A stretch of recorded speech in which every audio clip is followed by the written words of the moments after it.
Hey guys, and welcome back to Jump Ball Central. Today we're going to take a look at what the Lakers must do to win the NBA championship. This season has been a rollercoaster ride for the Los Angeles Lakers. The team is on the hunt to defend their championship crown from a season ago, but in the midst of that, their star power forward Anthony Davis goes down with a calf injury.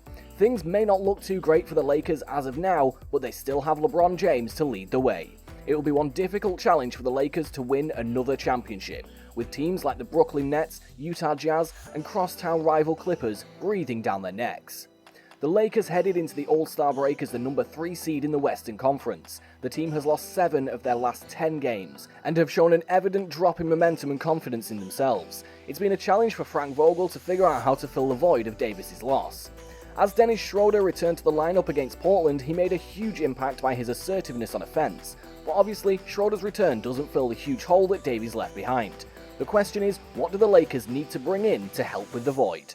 The March 25th trade deadline is approaching in 2 weeks. The Lakers can either make a few offers to give their team a higher chance to win, or continue to go with their core group.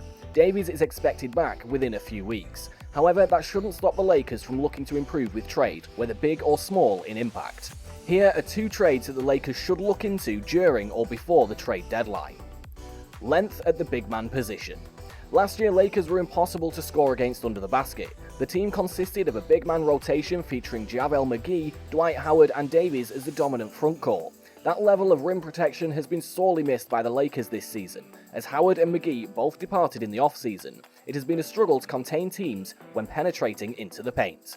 The Lakers expected Mark Gasol to fill in the enforcer role at the center position, but throughout this season, Gasol has started to show his age as a player.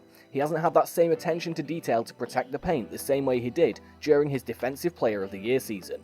Do the Lakers need to trade Gasol? No, but the addition of more length in the frontcourt can provide tremendous help going forward.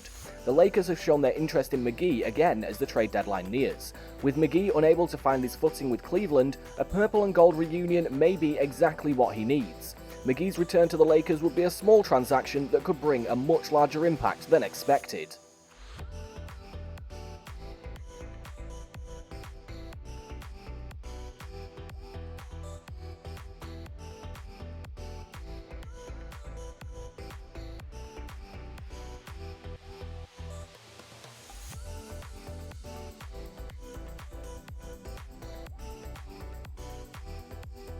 More shot creators.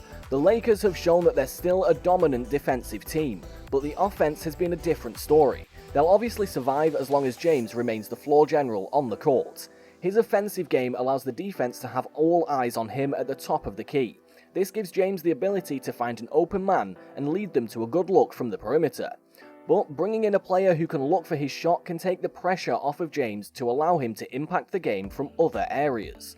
As other rosters are building up with more talent, the Lakers have options to grab a dynamic wing who can put the ball on the floor for himself.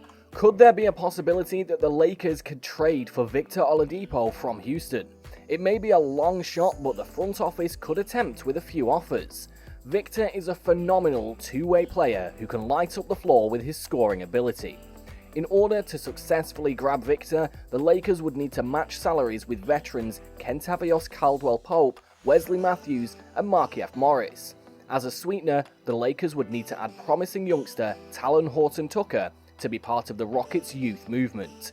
It may be tough for the Lakers to give up a future piece, but Victor makes the Lakers that much scarier for a repeat bid.